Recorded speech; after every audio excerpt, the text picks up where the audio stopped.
Пекин арестовал бесчисленное количество уйгуров для того, чтобы китайцы, переселившиеся в Восточный Туркестан, могли жить в благоденствии и лучших условиях. Согласно полученной информации, в общей сложенности 3413 человек из 813 семей города Марал-Биши, выселенные из собственных домов, были размещены в новостройки, расположенные в удаленных участках от районного центра. Также утверждается, что они были вынуждены работать за 250 юаней в месяц на фабрике одежды Хихуанг.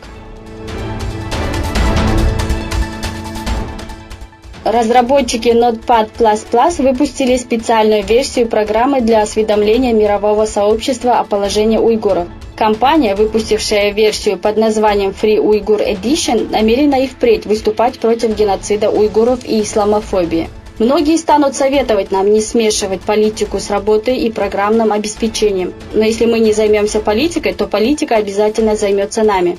Для того, чтобы выступить против произвола, не нужно быть уйгуром или мусульманином. Достаточно быть человеком и проявлять сочувствие, пишется в заявлении компании.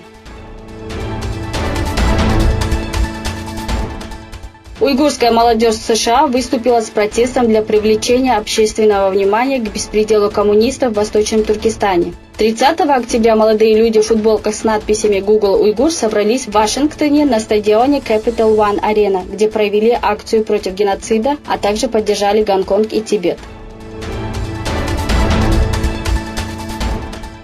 Еврокомиссия выделит 663 миллиона евро в качестве гуманитарной помощи сирийским беженцам, находящимся в Турции.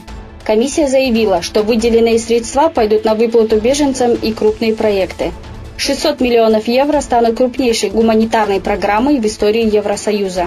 Оставшиеся деньги будут направлены на образование и здравоохранение. Комиссия напомнила, что выделенные средства будут выплачиваться не правительством Турции, а международными гуманитарными организациями и независимыми НПО.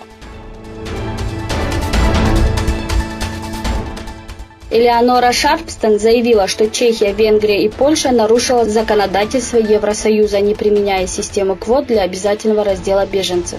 Генеральный прокурор Европейского суда, являющегося высшим юридическим органом Евросоюза, прокомментировала иск, поданный комиссией против Чехии, Венгрии и Польши.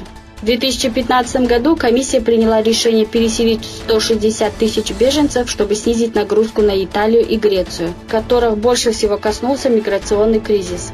Чехия, Венгрия и Польша выступили против этого решения и отказались принять беженцев.